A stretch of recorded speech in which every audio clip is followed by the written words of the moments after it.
നവരത്നങ്ങളും മറ്റനേകം ഉപരത്നങ്ങളും ചേർന്ന രത്നലോകത്തെ കാഴ്ചകളുമായി രത്നശാസ്ത്ര ആരംഭിക്കുകയായി. കൂടെയുള്ളത് ഉണ്ണികൃഷ്ണൻ ശിവാസ്. രത്നശാസ്ത്രയിലേക്ക് സുസ്വാഗതം. നമസ്കാരം. നമസ്തേ.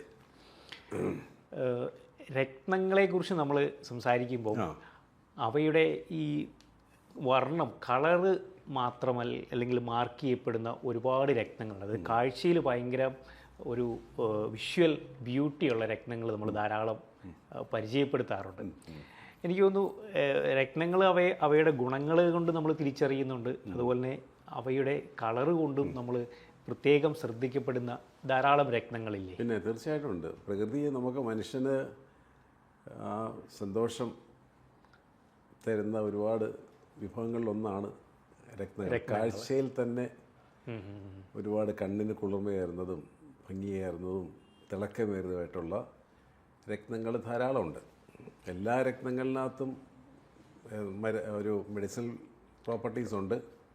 അത് കൂടാതെ തന്നെ അതിൻ്റെ വിഷ്വൽ ബ്യൂട്ടിക്ക് ഒരുപാട് ഇമ്പോർട്ടൻസ് കൊടുത്തിട്ടുള്ള രത്നങ്ങൾ ധാരാളമായിട്ടുണ്ട്. അപ്പോൾ അതിലൊരു രത്നത്തെക്കുറിച്ച് നമ്മൾ പറഞ്ഞാൽ ബ്ലൂ ടോപ്പാസ് എന്ന് പറയുന്ന രത്നം, ബ്ലൂ ടോപ്പാസ്. അത് നമ്മൾ ഒരു ആയിരക്കണക്കിന് വർഷങ്ങൾ പഴക്കമുള്ള ചരിത്രമുള്ളൊരു രത്നമാണ് ഈ ബ്ലൂ ടോപ്പാസ്.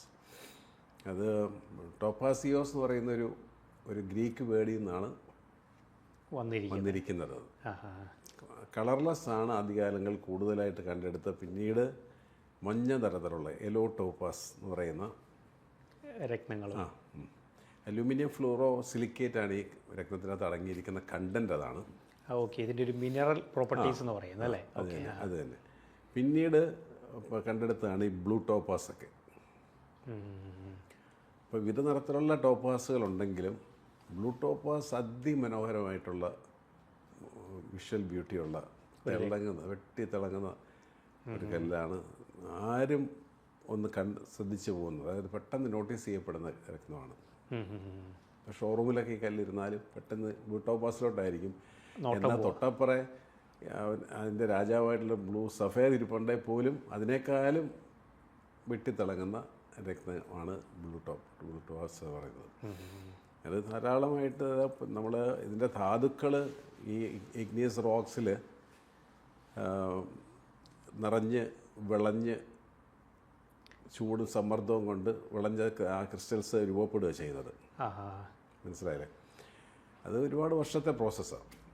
ചില രത്നങ്ങൾക്ക് നൂറ്റാണ്ടുകളുടെ ഫോർമേഷൻ പഴക്കം കൊണ്ടാണ് ചില രത്നദളങ്ങൾ ഭൂമിക്കടിയിൽ ഉണ്ടാകുന്നത്. പിന്നീടാണ് അതിനെ ഖനനം ചെയ്ത് വാഷ് ചെയ്ത് ഗ്രേഡ് തിരിച്ച് പിന്നെ പോളിഷ് ചെയ്ത് നമ്മൾ ഈ കാണുന്ന രൂപത്തിലേക്ക് കൊണ്ടുവരുന്നത്. അങ്ങനെയാണ്.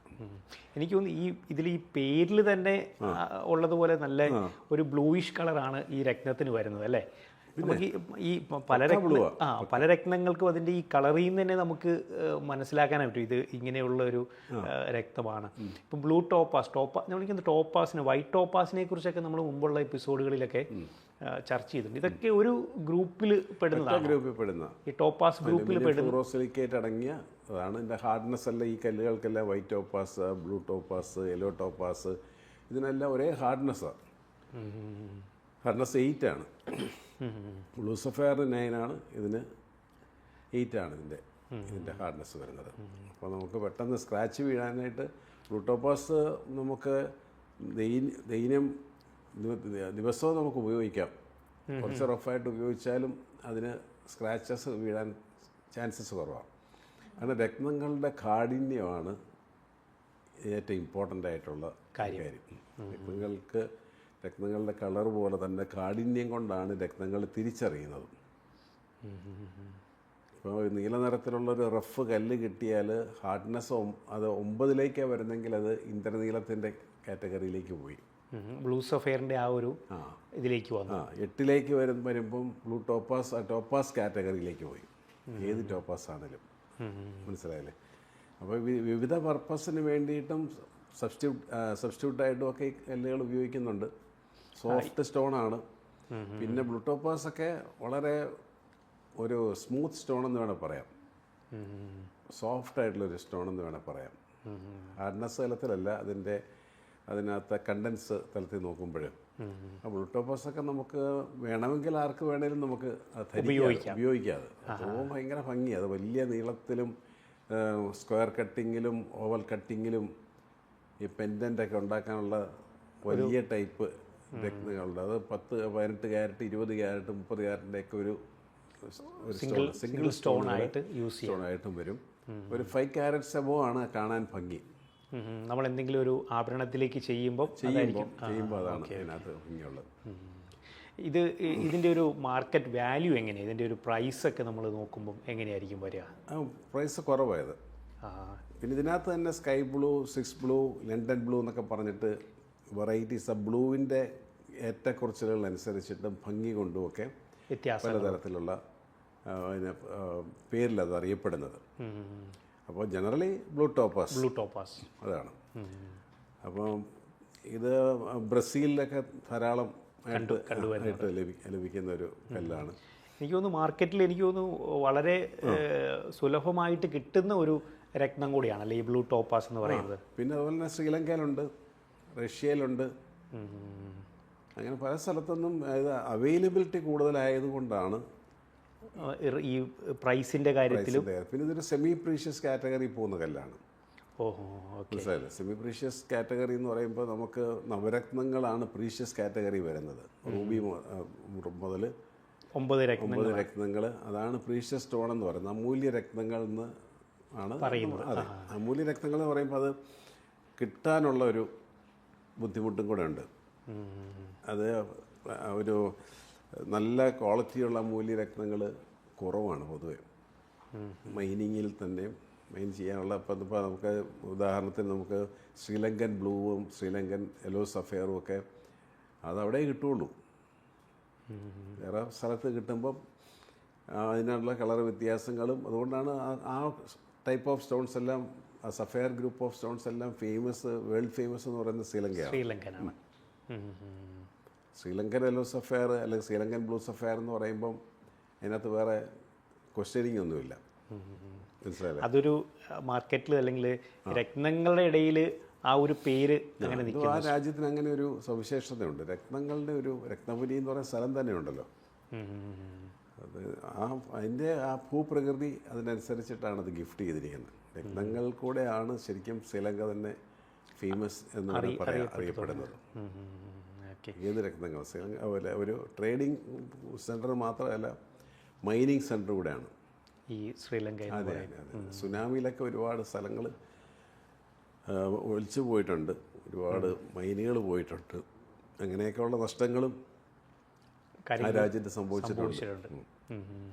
അപ്പോൾ വലിയ മൈനൊക്കെ ഇല്ലാതായപ്പോൾ പല മൈനുകളും ഒലിച്ചു പോവുകയൊക്കെ ചെയ്ത് കഴിഞ്ഞപ്പോൾ അതിന് വളരെയധികം വലിയ വില കൊടുത്ത് നമ്മൾ വാങ്ങേണ്ടതായിട്ടുള്ള സ്ഥിതി വന്നിട്ടുണ്ട്. അപ്പോൾ ശരിക്കും പറഞ്ഞാൽ അത് വേൾഡ് വൈഡായിട്ട് ആ ഒരു ട്രാജഡി നമുക്ക് എല്ലാവരും എഫക്റ്റ് ചെയ്തിട്ടുണ്ട് കല്ലിൻ്റെ മാർക്കറ്റിൽ. കാരണം ഇപ്പം നമുക്ക് ഈ sapphire, yellow sapphire, blue sapphire ഒക്കെ ശ്രീലങ്കയിൽ നിന്ന് വരുന്നതിന് നമുക്ക് ഈക്വലി വിലയാണ് അതിന്.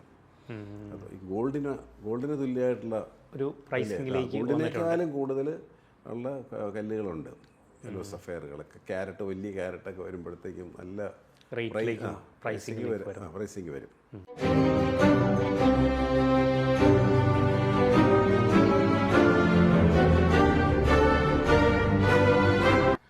Welcome back to രത്നശാസ്ത്ര.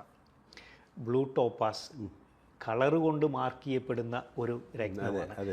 അതിൻ്റെ കളറിൻ്റെ പ്രത്യേകത, അതിൻ്റെ ഹാർഡ്നെസ്സിനെ കുറിച്ചൊക്കെ പറഞ്ഞു. ഇനി ഇതിൻ്റെ ഒരു കോമൺ ആയിട്ട് വരുന്ന ബാക്കി സ്പെഷ്യാലിറ്റീസ് എന്താ? ഇതിൻ്റെ കട്ടിങ് ഒക്കെ നോർമലി എങ്ങനെയാണ്? പിന്നെ ഇത് കട്ടിങ്ങിലാണ് ഇതിൻ്റെ ബ്യൂട്ടി എൻഹാൻസ് ചെയ്തത്. കളർ പോലും എൻഹാൻസ്ഡ് ആവും പ്രത്യേക കട്ടിങ്ങിൽ. ആ ഒരു തിളക്കം കിട്ടണമെങ്കിൽ ഒരു പ്ലെയിൻ ആയിട്ടുള്ള ഒരു ഒരു സ്റ്റോണ് പോളിഷ് ചെയ്തതാണെങ്കിൽ പോലും അതിന് വലിയ തിളക്കം കാണത്തില്ല. അപ്പം നമുക്ക് കബോഷൻ ടൈപ്പ് കട്ടിങ് അല്ല ഇതിനകത്ത്. നമ്മൾ കുഷ്യൻ കട്ടിങ് എന്ന് പറഞ്ഞ കട്ടിങ് എടുത്താൽ നമുക്ക് ആ ഒരു ചെറിയ സ്ക്വയർ ടൈപ്പ് കട്ടിങ്ങാണ് വരുന്നത്. പ്രത്യേകിച്ച് അത് എമറാൾഡാണ്. എമറാൾഡ് കട്ടെന്ന് അതിന് പറയുന്നതിന്. ആ കട്ടിങ്ങിന് പേര് എമറാൾഡ് കട്ടെന്നാണ്. പിന്നെ നമുക്ക് പിയർ ഷേപ്പിലും ഒക്കെ കട്ടിങ് ഉണ്ടല്ലോ. കട്ടിങ് പലതരത്തിൽ ഉണ്ട്. വരുന്നുണ്ട്. ഓക്കെ. ബ്രില്യൻ കട്ടിങ് ഒക്കെ ഉണ്ട്. അപ്പോൾ കട്ട് ചെയ്യുന്നത് ഒരു അസാമാന്യ കലയാണ്. ആ കട്ട് ചെയ്യുന്നത് നല്ലൊരു കലാകാരനാണിത് കട്ട് ചെയ്യുന്നതെങ്കിൽ, കട്ടിങ്ങിൽ തന്നെയുള്ള കലാകാരന്മാരുണ്ട്.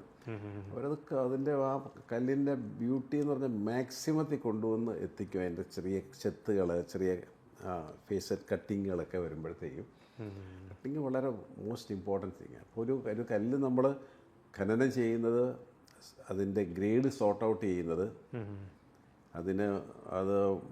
അതുപോലെ തന്നെ അതിൻ്റെ പലതരത്തിലുള്ള ഗ്രേഡ് തിരിക്കുന്നത്. അതായത് ഒരു മൈനിൽ തന്നെ കളറ് കുറഞ്ഞതും കൂടിയതുമായിട്ടുള്ള കല്ലുകളുണ്ട്, അതിനെ തരംതിരിക്കുന്നത്. പുതിയ രത്നമാണ് അതിന് പ്രത്യേക നാമകരണം ചെയ്യപ്പെടുന്നത്. പിന്നെ കട്ട് ചെയ്ത് പോളിഷ് ചെയ്ത് കൊണ്ടുവരുന്നത്. ഇത്രയും സ്റ്റെപ്പുകൾ ഉണ്ട്. ഇപ്പോൾ നമ്മളൊരു ഒരു കടയിൽ പോയിട്ട്, ജ്വല്ലറി പോയിട്ട് ഒരു കല്ല് വാങ്ങുമ്പോൾ ഒരുപാട് ആൾക്കാരുടെ ഒരുപാട് മേഖലകൾ കറങ്ങിത്തിരിഞ്ഞ് ഇത് വരുന്നത്. അതുകൊണ്ടാണ് ഈ കല്ലുകൾ നമ്മൾ ഉപയോഗിക്കുമ്പോൾ നമ്മൾ പ്രത്യേകിച്ച് പറയാറുണ്ട്, നമ്മൾ റിങ് വാങ്ങുമ്പോൾ ഒരു ദിവസമൊക്കെ വേണമെങ്കിലും അല്ലെങ്കിൽ 2-3 മണിക്കൂർ നമ്മൾ വെള്ളത്തിലിട്ട് വാഷ് ചെയ്യണം. ഇത് ഇങ്ങനെ കറങ്ങിത്തിരിഞ്ഞ് വരുന്ന, അതിനകത്ത് വല്ല പൊടിയോ എല്ലാം വാഷ് ചെയ്ത് വരുന്നതാണെങ്കിൽ പോലും അവസാന സമയത്ത് നമുക്ക് ഈ എന്തെങ്കിലും പൗഡറോ അതോ ഒക്കെ വന്ന് കയറിയിട്ട്, അപ്പോൾ എപ്പോഴും വാഷിങ്, എപ്പോഴും കല്ലുകൾക്ക് എപ്പോഴും ഏറ്റവും ക്ലീനായിട്ട് വേറെ ഒന്നും ചെയ്യേണ്ട കാര്യമില്ല. ഒരുപാട് പാലിലിടുവോ അങ്ങനെയുള്ള കാര്യങ്ങളിലൊന്നും അല്ല കാര്യമുള്ളത്. അതിനകത്ത് നല്ല പ്യുവർ വാട്ടറിൽ, ശുദ്ധജലത്തിൽ കല്ലുകൾക്ക് എപ്പോഴും കല്ലുകൾ വാഷ് ചെയ്യാം. പ്രത്യേകിച്ച് ഡയമണ്ട്, ഇതുപോലെ തന്നെ റൂബി, ഇങ്ങനെയുള്ള എല്ലാ കല്ലുകളും വാഷ് ചെയ്യുന്ന, ഒരുപാട് വാഷ് ചെയ്ത് അല്ലെങ്കിൽ വെള്ളത്തിൽ ഇട്ട് വെക്കാൻ പാടില്ലാത്ത സോഫ്റ്റ് സ്റ്റോൺസ് ഉണ്ട്. ഓപ്പൽസ്, ടർക്കോയ്സ് ഒക്കെ നമ്മൾ ഇട്ട് വെച്ചാൽ പെട്ടെന്ന് വെള്ളം അതിനകത്ത് അബ്സോർവ് ചെയ്ത് കല്ലങ്ങ് പോകും.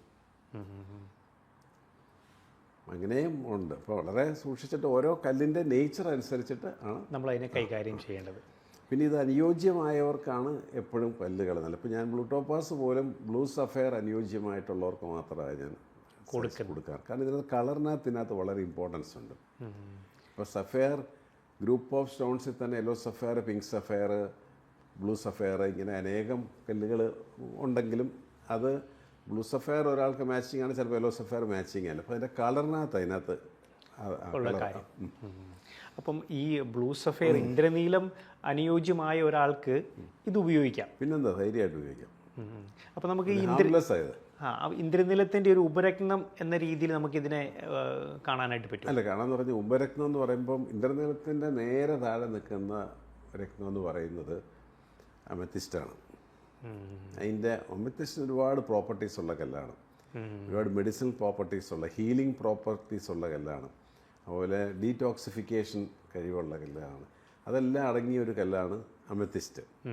അപ്പോൾ അതാണ് നേരെ ഇമ്മീഡിയറ്റ് ആയിട്ടുള്ള ഒരു സബ്സ്റ്റിറ്റ്യൂട്ട് സ്റ്റോൺ എന്ന് നമുക്ക് പറയാൻ സാധിക്കുന്നത്. ബ്ലൂ ടോപ്പാസിനകത്ത് ഈ പറഞ്ഞതുപോലെ അതിന് ഹാർഡ്നെസ് ഉണ്ട്. ഹാർഡ്നെസ് 8 ആണ് ഇതിൻ്റെ ഹാർഡ്നെസ് വരുന്നത്.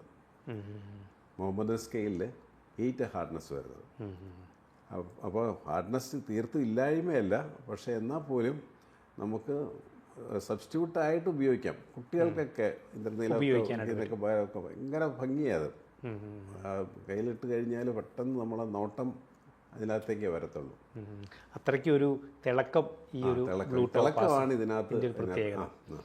അതിനകത്ത് ബ്ലൂ ടോപ്പാസ് എന്ന് പറയുമ്പോൾ ഇപ്പോൾ വരുന്ന ബ്ലൂ ടോപ്പാസുകൾ എന്ന് പറയുന്നത് അതിനകത്ത് ഒരു ഹീറ്റിങ് ചെയ്ത് വരുന്ന കല്ലുകളാണ് കൂടുതലുള്ളത്, ഹീറ്റഡ് സ്റ്റോൺസ്. അത് ഇതിൻ്റെ കളറൊന്ന് എൻഹാൻസ് ചെയ്യാൻ വേണ്ടിയിട്ടാണോ ഈ കളറിലേക്ക് വരുന്നത്? കളർലെസ് ആയിട്ടുള്ള ടോപ്പാസ് കല്ലുകൾ, വൈറ്റ് ക്രിസ്റ്റൽസിനകത്ത് അത് റേഡിയേഷൻ, അത് ഒരു പ്രത്യേക പർട്ടിക്കുലർ ഹീറ്റ് ട്രീറ്റ്മെൻറ്റ് ചെയ്യുമ്പോൾ അതിൻ്റെ ഒരു സെൻറ്റർ പോയിന്റിൽ നിന്ന് ഈ കളർ ഡെവലപ്പ് ചെയ്യുക ചെയ്യുന്നത്. ഇത് നാച്ചുറലായിട്ടുള്ള റേഡിയേഷനിൽ കൂടെയാണ് നാച്ചുറലായിട്ടുള്ള ബ്ലൂ ടോപ്പാസ് കിട്ടുന്നത്. അതിപ്പോൾ കിട്ടാൻ തന്നെ ഇല്ല. പക്ഷേ ഇതൊരു ഇൻ്റർനാഷണലി അക്സെപ്റ്റഡ് ട്രീറ്റ്മെൻ്റ് ആണ് ഈ ഒരു ഹീറ്റ് ചെയ്തെടുക്കുന്നത്.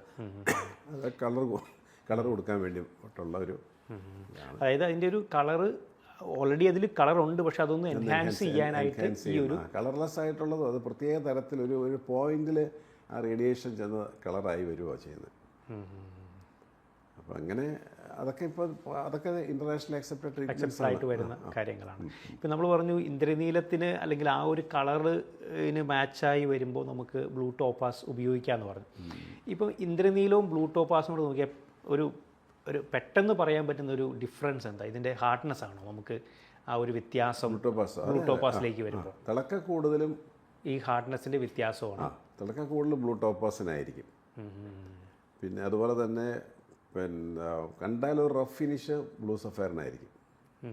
പിന്നെ ശ്രീലങ്കൻ ബ്ലൂ സഫയറുകൾക്കൊക്കെ ഒരു ഭംഗിയുണ്ട്, കാണാനായിട്ട് ഭംഗിയുണ്ട്. ഇപ്പോൾ ബാങ്കോക്കിൽ നിന്നൊക്കെ വരുന്ന ബ്ലൂ സഫയർ എന്ന് പറയുമ്പോൾ കുറച്ചുകൂടെ ഡാർക്ക് ബ്ലൂ സഫയറാണ്.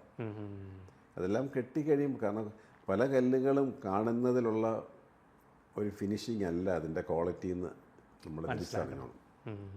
രത്നങ്ങളുടെ തിളക്കം കണ്ടിട്ട് ഇതാണ് ഏറ്റവും ബെസ്റ്റ് കല്ല് എന്ന് ഒരിക്കൽ പോലും അങ്ങനെ നമ്മൾ കരുതാൻ പാടില്ല. തിളക്കമുള്ള ക്വാളിറ്റിയുള്ള കല്ലുകൾ ഉണ്ട്, അത് വളരെ റെയറാണ്. നമ്മൾ സാധാരണക്കാരായ നമുക്ക് ഉപയോഗിക്കാൻ തക്കമുള്ള കല്ലുകൾക്ക് ഒരുപാട് തിളക്കത്തിൻ്റെ ആവശ്യമില്ല. കാരണം അതിനകത്തെ അടങ്ങിയിരിക്കുന്ന ധാതുക്കൾക്കാണ് ഇമ്പോർട്ടൻസ് വരുന്നത്. അതിൻ്റെ മിനറൽ കണ്ടന്റുകളാണ്. അതുപോലെ തന്നെ നാച്ചുറൽ ആയിട്ടുള്ള കല്ലുകളായിരിക്കണം. മറ്റു തരത്തിലുള്ള കളർ എൻഹാൻസ്മെൻറ്റും ട്രീറ്റ്മെൻറ്റ്സും ഒന്നോ ഉള്ളതോ അല്ലെങ്കിൽ കെമിക്കൽ ട്രീറ്റ്മെൻറ്റുകൾ ഉള്ള കല്ലുകളും ഉപയോഗിക്കാൻ പാടില്ല. മാർക്കറ്റിലുണ്ട്. മാർക്കറ്റ് ധാരാളം, ഒരു 80% മാർക്കറ്റിലും അങ്ങനത്തെ കല്ലുകളാണ് ഉള്ളത്.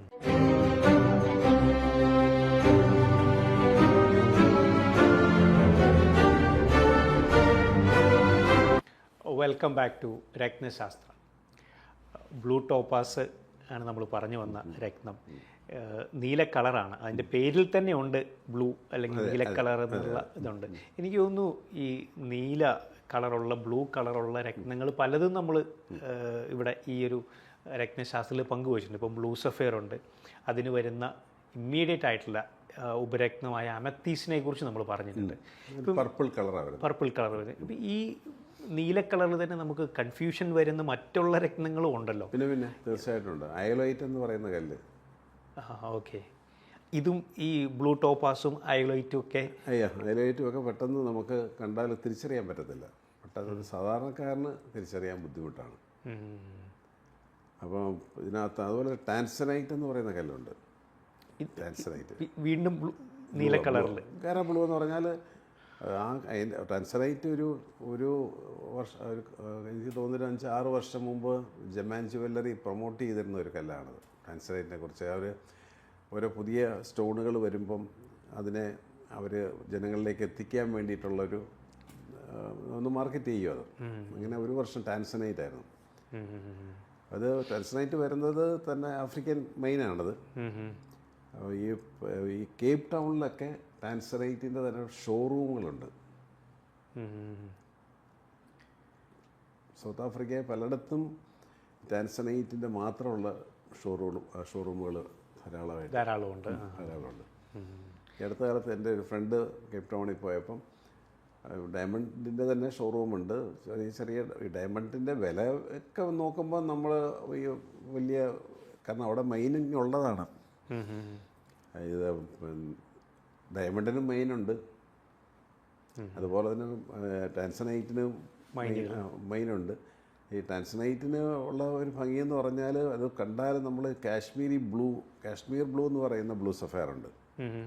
അത് മാർക്കറ്റിൽ നമുക്ക് ഇപ്പോൾ കിട്ടാൻ ചാൻസ് ഇല്ലാത്തതും, എന്നാൽ ഇത് കാശ്മീർ ബ്ലൂ എന്ന് പറഞ്ഞ് ആ മാർക്കറ്റിൽ ആൾക്കാർ കൊണ്ട് നടക്കുന്നതും ഒക്കെ ആയിട്ടുള്ള ഒരു രത്നം. അത് കാശ്മീർ ബ്ലൂവിനും ഭയങ്കരമായ വിലയത്.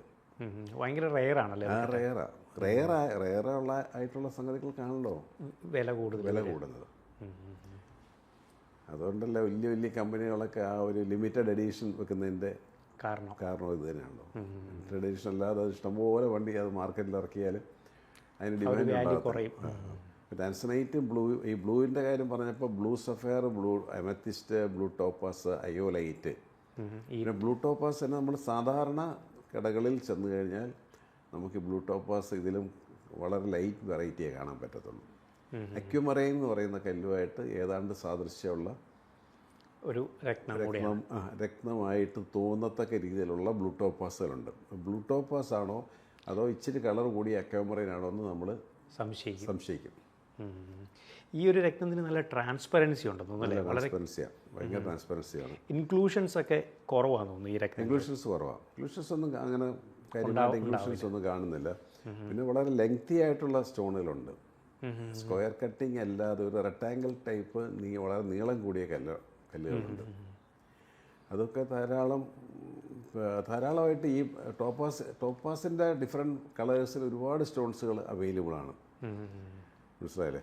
അപ്പോൾ ഇത് മുഴുവൻ നമുക്ക് ഈ പറയുന്ന പോലെ മൈനിങ് തന്നെ അലൂവിയൽ മൈൻസ് എന്ന് പറയുന്നത്, അതായത് നമ്മൾ കല്ലുകൾ വളരെ ദൂരത്തുനിന്ന് മലയിടുക്കുകളിൽ നിന്നൊക്കെ ഉള്ള വെള്ളച്ചാട്ടത്തിൽ നിന്നൊക്കെ വന്ന് കരയിലടിയുന്ന കല്ലുകളിൽ ഒരു കല്ല് ഈ ബ്ലൂ ടോപ്പാസ് കല്ലുകളാണ്. ബ്ലൂ ടോപ്പാസ് അല്ല, ബ്ലൂ ടോപ്പാസ് കാറ്റഗറി പെടുന്ന. അതുപോലെ തന്നെ ഓപ്പൺ പിറ്റ് മൈനിങ് എന്ന് പറഞ്ഞ മൈനിങ് ഒക്കെ ഇത് കണ്ടുപിടിക്കാൻ നമ്മുടെ കല്ലുകൾ ഭൂമിക്കടിയിൽ നിന്ന് ഭൂമിയുടെ ഷിഫ്റ്റിംഗ് കൊണ്ട് കുറച്ച് സർഫസ് ഏരിയയിലേക്ക് കയറി വരികയും പിന്നെ അവിടെ നിന്ന് മൈൻ ചെയ്തെടുക്കുന്ന ഓപ്പൺ പിറ്റ് മൈനിങ് എന്നാണ് പറയുന്നത്. അത് അങ്ങനെ എടുക്കുന്ന വിഭാഗത്തിൽപ്പെടുന്നതാണ് ഈ കല്ലുകളൊക്കെ, ബ്ലൂ ടോപ്പാസ് ഒക്കെ വരുന്നത്. Okay.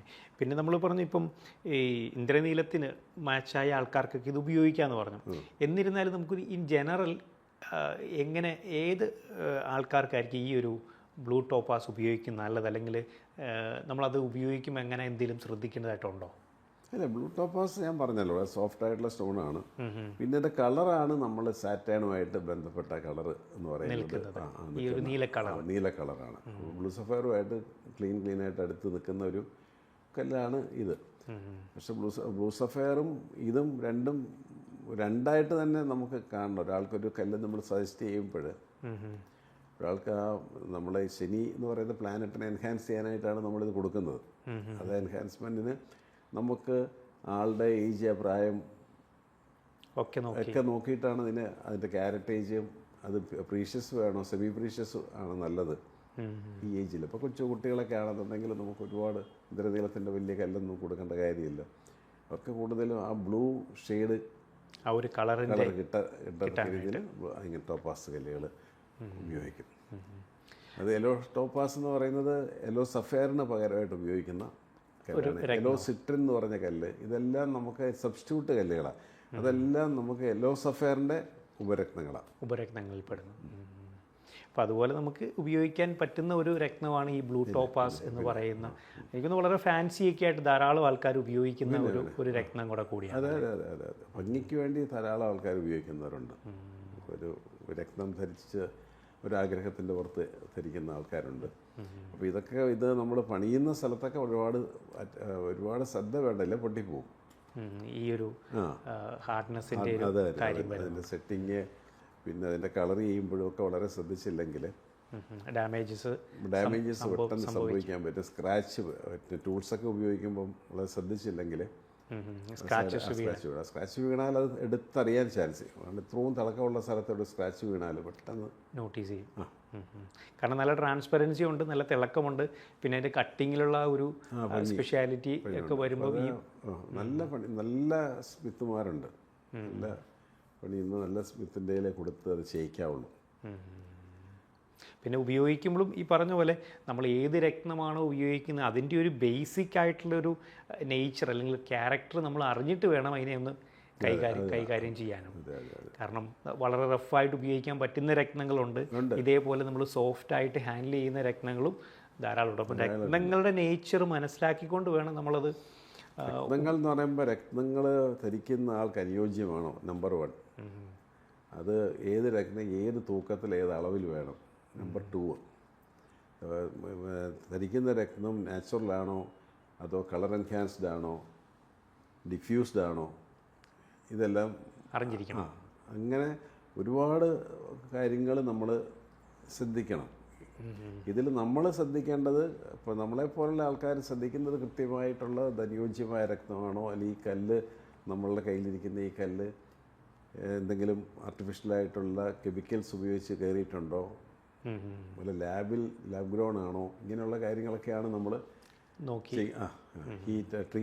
Heated stones, diffuse stones ആണോ, ഇതിൻ്റെ ഉറപ്പ് നമ്മളുടെ ഭാഗത്തുനിന്നായിരിക്കണം. അത് വരുന്ന ആൾക്കാർക്ക് അതിനെക്കുറിച്ച് അറിയുന്നുണ്ടാവില്ല. പക്ഷേ അവരും ഉപയോഗിക്കുന്ന ആൾക്കാർ ഉപയോഗിക്കുന്ന സമയത്ത്, അവർ കൊടുക്കുന്ന സമയത്ത് നമുക്ക് ഇപ്പോൾ ഡയമണ്ട് യൂസ് ചെയ്യാൻ പോകുന്ന ഒരാൾക്ക് ഡയമണ്ട് ഉപയോഗിക്കുമ്പം ഇത്ര കെയറൊന്നും ആവശ്യമില്ല. കാരണം അതൊരിക്കലും നമുക്ക് പെട്ടെന്ന് പൊട്ടിപ്പോവാൻ ചാൻസസ് കുറവാണ്. ഡയമണ്ട് പൊട്ടുകയെന്നല്ല, പക്ഷേ ഉപയോഗത്തിൽ അത് പൊട്ടാൻ ചാൻസ് ഇല്ല. കൊണ്ട് താഴെ വീണാലൊന്നും ഡാമേജ് സംഭവിക്കുന്നത്. അതേസമയം ഈ ബ്ലൂടോപ്പസ് താഴെ വീണാൽ ചിലപ്പോൾ പൊട്ടിയെന്നിരിക്കും. ചില പൊട്ടിയെന്നിരിക്കും. അപ്പോൾ നമ്മൾ രത്നങ്ങളെ അറിഞ്ഞു വേണം ഉപയോഗിക്കാനായിട്ട്. എനിക്ക് തോന്നുന്നു ഇന്നത്തെ എപ്പിസോഡിൽ കളറ് കൊണ്ട് മാർക്ക് ചെയ്യപ്പെടുന്ന ആ ഒരു രത്നത്തെ, ബ്ലൂ ടോപ്പാസിനെയാണ് നമ്മൾ പരിചയപ്പെടുത്തിയത്. ഇതുപോലെയുള്ള ധാരാളം രത്നങ്ങളുണ്ട്, നമുക്ക് പ്രേക്ഷകരോട് പങ്കുവയ്ക്കണം. തീർച്ചയായിട്ടും വരുന്ന എപ്പിസോഡുകളിൽ ഈ ഒരു വിശേഷങ്ങൾ നമുക്ക് ഉൾപ്പെടുത്താം. ഇന്നത്തെ എപ്പിസോഡ് നമുക്ക് വൈൻഡപ്പ് ചെയ്യാനായിട്ടുള്ള സമയമായി. നമസ്കാരം.